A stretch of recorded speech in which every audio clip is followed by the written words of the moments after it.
Yeah, yeah, yeah. Sarayga Studio. waxaad ogtahay ciidamada UNISOM laga higay oo ka horeeyay oo Kanadiyaankii iyo xilligii dowladda Cabdullaahi Yuusuf ka horeeyay ayaa saartan camal isku dayay in ay la baxaan lagana ceyriyay oo lagu dagaalamay ciidamada UNISOM-ta wixii ka dambeeyay deegaanka si khaas ah ay u ilaashanayeen haddii looga taagroonaado iyo haddii ay ku taagroonaadaanba marka al-akhiir waa midda looga guuleystay oo lagu soo qaatay iyagana hadda wixii ay ka damacsanaayeen gacanta dowladda federaalka ayuu ku jiraa ma markii ugu horeysay ee la isku dayaa mise waxyaabo yar yar ah horay waa ay u jireen may isku dayga iyo waa baaraynaa iyo waa arkaynaa iyo wax ku dul meeraysanaya oo laga ceyriyaa way iska badnayd laakiin baldoosyo iyo cagafyo in dad ula yidhaahdo oo godad ku sameeyo oo inay soo bixiyaan isku dayo waa tii koobaad nimankan shabaabka naftooda bixitaankan hadda ay soo bixinayaan ka hor dhowr jeer bay isku dayeen oo ama baldoosyadii iyo cagafyadii ay ka jajabeen kadibna markii xaaladdu xoogoo yara degtay ciidamadii meesha joogtayna waxay laayaan iyo wax ka soo carara ay noqdeen ayay u suuro gashay inay wiishash waaweyn ama awood leh ay ulu tagaan meesha ay ka keeneen anigu ma garanayo sida badan gobolka banaadir ay ka baxday baa laleeyahay wiishaskaasi lagu soo siiyo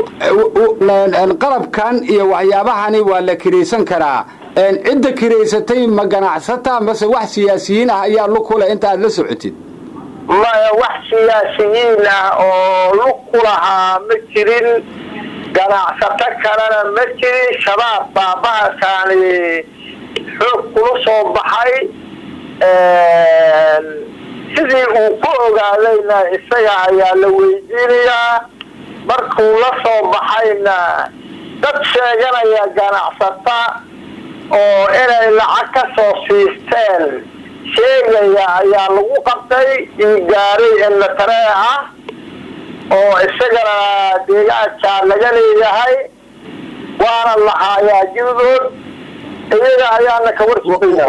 waa gartay adiga ogaanta maadaama guddoomiyihii aad tahay cid kastaba ha noqotee weli wax kaala soo macaamilay oo intii aad joogtay ama ha ku guulaystaan ama yaanay ku guulaysanin ma jiraan aniga hadda ninka ciidamada meesha joogtaa ku taakuleynayay ee ku ogaabaan baahay haddii ay gacantayna ka baxdayna dad khaasa ayaan oo deegaanka ayaan macaamil ku lahayn oo guurta ku ilaashanayay iyo deegaanka dhanba haddii dee annaga nalooga taagroonaaday kii joogay iyo kii ka maqnaayba xilliga aad ciidamadaasi aad u dhiibtay oo dadka deegaanka adigu aad ku kormeeraysay yaa gacan idinku siinayay hadda annaga wadanka dhan baanba gacanta ku hayday soomaa 12 tuulo ayaa hoos timaada degmada ceel calay 12 tuulona gacanta inay ku jirto annagaana maamulayna waa ku fahmay guddoomiye mar haddiiba isku day uu yimid oo aad ciidamo dul dhigtay oo aad tiri hal la ilaaliyo kolley wax unbaad ka ogtahay dhagaxan iyo buurtan maxay ka samaysan yihiin haddaba ma loo baahna inaan halkan aad iga weydiiso wadankana nimco badan baa ku jirta nimcooyinka faraha badan ee wadanka ku jira ayayna ka mid tahay mana aha ceel cali keliya wadankeena dhan ayaa ka barwaaqadaas iyo nimcadaas ku jirta laakiin buurtan shiid birood ah maadaama aad culays badan saartay oo aad ciidamo ku fangaraynaysay oo aad dhaqaale ku bixinaysay oo aad hantida dalka aad u ilaalinayso laftaada wax uu nooga sheeg maxaad ka ogtahay buurta maxay ka samaysantahay dhagaxeeda buurta waa buur weyn oo ballaaran waa hal dhagax kaliina ma aha noocyada ay u kala baxaanna anigu laftayaga ma kuu sheegi karay laakiin inuu khayraadka ku jiro oo wuxuu la egyahayba laakiin ilaalinta aad ilaalinayseen kolley waxbaad ku ilaalinayseen oo dhagax dhismaad halow wadanka dhan buu xil laga saaran yahay see ila hadlaysaa wadanka dhan baa ilaalinayay taas waa waajibkaaga oo guddoomiyenimo laakiin aqoontaada gaarka ah ee kugu kaliftay in adiga iyo dadka deegaanka aad isu xilqaantaan wax uun ka xus dadka ku dhegaysanaya u sheeg maxaa xog ka haysaa hadda markii ay isku dayeen ciidamadii yunisomkii in ay buurtani furtaan oo aan ka raacdaynay waxa ay u qolayaan oo ay ka danaynayaan maxay tahay waa in ay wax ay garanayaan oo ay ogaadeen ay kala soo baxaan ay doonayaan annagana waxaan diidnay in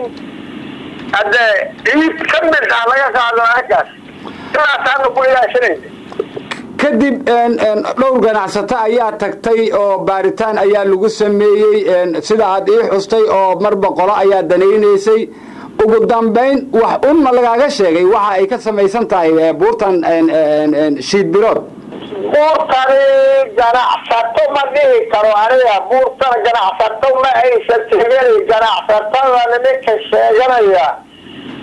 inay ganacsato yihiin iyo inaysan ahayn anigu ma aqaan waxay ka soo qaateen meesha la yidhaahdo gable shabaab ayna kala soo tacaamuleen waan ka soo gadanadayna leeyihiin inay iyaga ka dambeeyeen oo de ay fangaraynayeen oo dee shabaabkaba iyaga ay u adeegsanayeen iyo ina kalena ma naqaan laakiin dhagaxu iyo buurtu qiimaheeda marka aan kuu sheego wax aan hadda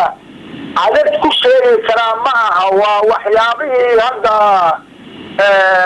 waxaan ka maqlayay wasaaradda macdanta iyo batroolka ayaa dad shati u siisay wax dhahaya waxyaabaha la ogol yahay in la dhoofiyo ama la kala garto ma ahayn oo ay gadan jireen dadka dhagaxaanta garto waa wax mas-uuliya ah oo haddee dhagaxa ama buuraha aad iyo aad ugu qaalisan ayay ka mid tahay ma garata waa gartay laakiin yaa kuu sheegay laftaada inay qaali tahay oo dhagaxan uu qaali yahay haddee waa xog wardi badan iyo markii asfasaarahani ay soo baxeen ama iyaga laftoodaba hadda siday sheegayaan iyo qiimaha ay doonayaanba inay ama ay shabaab ka soo siisteen ama ay doonayaanba hadda in ay kusii fangaraystaan ama aysan ugu haraynin ayaa wax kasta ku muujinaya dee dadyow aqoon u leh ama nuucaas ah oo soomaaliyeedna ama ka warqabeyna way soo babaxayaan hadda oo waan arkaynaa oo waan naqaanaa iyo waa naqli jirnay iyo dee waxa ku jiraay waxaasay waa wax aanan weli soomaaliya laga arag iyo dad waxaas dhahayana waan maqalnaa laakiin aqoon aniga hadda aan kuleeyahay anaa ku baaray anaa ku ogaaday anaa saanah ma jirto laakiin intii dawlad laga helayo oo khayraadka wadanka qaab loo wajahaya inay cid khaasa ku tagrafalan ama cadow uusan ku tagrafalan waa ku fahmay yarow cumar abikar guddoomiyaha ceel cali ayaa tahay dadkuna waxa ay kaa rajaynayaan in aad wax uun u xustid waxaan dhaqaalaha badan la geliyey ee baldoosarada loo geeyey oo qalabka tirada badan oo birta culus ah meesha layskugu geeyey iyo juhdiga la geliyey iyo adigu laftaada ciidamadaas aad dul dhigtay oo aad deegaan ahaan u ilaashanayseen miyaadan wax uun laga xusi karin waxa ay ka samaysan tahay dhagaxan uu ka samaysan yahay buurta si wanaagsan walaalow anigu ma kala aqaan dhagaxaanta waa dahab waa macdin kale waa sida dadka waxaasi soo bartay ayaa markay baaraan kala sheega anigana baaritaan kuma samayn laakiin dadka ogaaday doonaya inay waxaasi meesha ku jiraan in kala baxa rabo baan ka ilaalinaynay waxaan u ilaalinaynana waa inay hanti Soomaaliyeed tahay hanti deegaankaasi tahay laakiin wax aadan idinkaba aqoon miyaad ilaalinaysiin wax aadan aqoon u lahayn miyaad ilaalinaysiin mise aqoonta hoose aad u leedihiin ayaa jirta waan ku sheegnay oo waxaan ku niri waxaan ka burunay ciidamo ajnabi ah oo Kanadiyaan ah oo isku dayay inay la baxaan wixii ka dambeeyna awoodda aan leenahay oo dhan waa iskugu dulgeynay waana ku ilaalinayna waana noogu suuro gashay Ilaahay maadi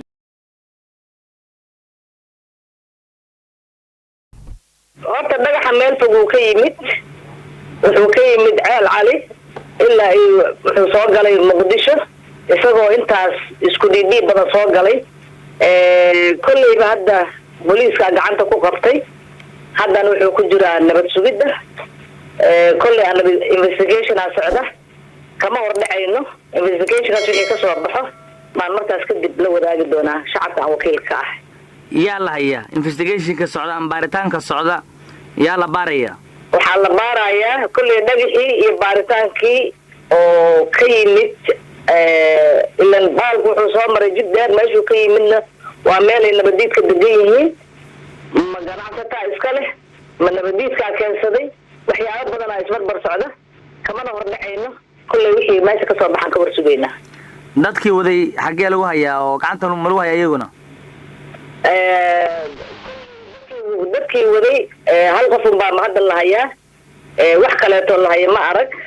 laakiin kulay markii investigation ka la galo iyada isfurfuraysa maxaa kale oo ka jira ama warar badan baa soo tarayo ku saabsan in dana siyaasadeed iyo kuwa dhaqaale oo isbarbaryaacaya ay ka dhalatay arintan dhagaxa ku saabsan waa runta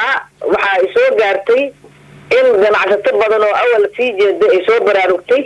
markii dhagaxan annaga aan soo gelin markii dhagax aan soo gelinay dhagaxii la soo qaaday isla markaasna aan la wadaagno social media waxay noqotay in hadda shabaabkii awal quwadiisii iyadoo laga baqaayo awal dhibaato badan lagu haysatay haddana hadda ganacsato iyo kulli dad kaleeto iyagana ajaanib waa maqlaayay oo iyagana la dhahayo meeshaas resource fiican laga helaa taasoo kaleetana waxaa annaga kulliba aan difaac ma haysano oo hadda meel walbaba dawladda karaankeeda intii waa samaysay meel walbaba waxay samaysay inay ka hortagto ama ha noqoto dhankaas shabeellooyinka ama dhinacan kaleeto insha Allah waxaan rajaynayaa oo aan u jeedinayaa aan ogahayna dawladeena in ay wax ka qabanayso in si aysan u dhicin resources si aan loola bixin oo shabaabkana jeebkooda uusan lacagta u sii buuxsamin oo dhibaatada aysan ugu sii badin in dawladda ay ciidan meeshaas xoreeyo noo geeyaan si resourcigii wadankeena uu badbaado dadkeenana ay dhibaatada hadda ay ku jiraan ay uga baxaan su-aasha aan raba inaan ku weydiiyo waxay tahay xogta maxaad nooga sheegi kartaa aad haysid ee aad ku sheegtay in ajaanib iyo Soomaali ay mar kale ama xilligan ku baraarugeen danaynayaan inay khayraad kale oo deegaanka Ceel Cali ku jira ay la soo baxaan xagee ku sugan yihiin yaas ololaha wada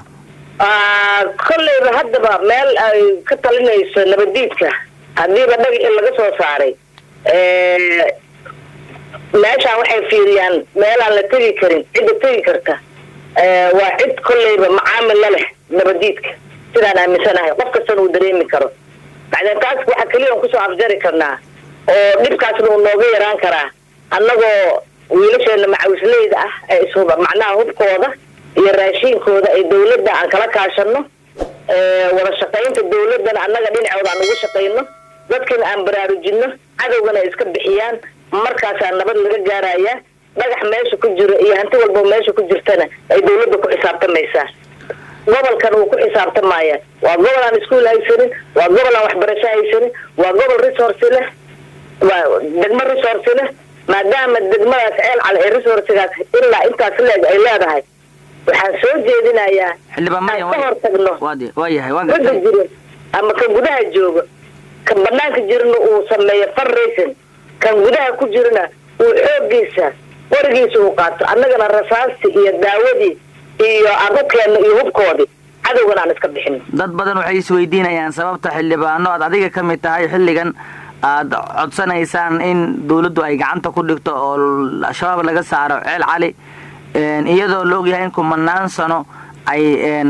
dhagaxahan xilligan la sheegayo ay deegaanku yaaleen. marka soo looma arki karo in dhaqaalahaas oo muhiimadu aad saaraysaan oo dadkii markii hore dhibaatadu qabay aad ka aamusnaydeen? horta midaan kuu sheego annaga dhaqaalaha xooga ma saarayno, laakiin dhaqaalihii meeshaas ka soo baxo dhulka wuxuu ahaa dhul muddo aan ugu dagaalamayay inuu degmo noqdo oo aan raadinaynay ilaa iyo waagii siyaad barana aabbe Allah u naxariistay markuu wasiirka ahaa wuxuu raadinayay inuu meeshaas degmo ka dhigo. markaan aniga imidna kabihii aan gashtay sidii oo kale aan u raadiyey. waxaan intaas u raadinaynay inay tahay meel istaraatiijiya oo heer macnaha oo aad u fiican inay ku taalo resourcegeedana mid aan la dhameyn mid aan wax kasta laga helaa inay tahan aaminsanayn. alloora waxaan annaga culayska noo keeno waxay ahayd waxaan soo marnay dagaal sokeeye muddo oo dalkii dib u dhigtay meeshaan hore u socon lahayn. dadka dib u dhacaan annaga la mid nahay, shabaabka wadamada ay joogaanaan annaga la mid nahay. hadda laakiin maadaama uu soo ifiyey inuu meeshaan dhagaxaas laga soo saaray, haddana meel haddii wax laga soo saaray koobikaada u wada badan yihiin meeshii laga soo saaray la wada aadayo. taas waa waxaan dawladda ugu codsanayna ayagana inay raggaas isdiyaariyaan ay diyaar u noqdaan aan ka codsanayno. diyaarna u yihiin sida ii sheegeen ay soo waceen ay yidhaahdeen annaga wiil waa ku haynaa iyo xoog hub iyo caafimaad noo keen xataa mishaar ma u baahnin. taasna dawladda waa waxyaabaha ay diyaarka u tahay ay ku dagaalamayso inay meel walba oo qofkooda uu diyaar u yahay ay xoreystaan. ayagana dawladdana ay 99% iyo bar ay kaalinteeda diyaar la tahay. fadlan shargaray hadda shargaraysaan birita 10 fi amad yeelisa hadda shargaray hadii kale naga la taga wax anaga inoo sheegay hadii laga hadda shargaray kulligii shargaray hadda dilay fidmay shargaray kulligii all of you now kullu fa badan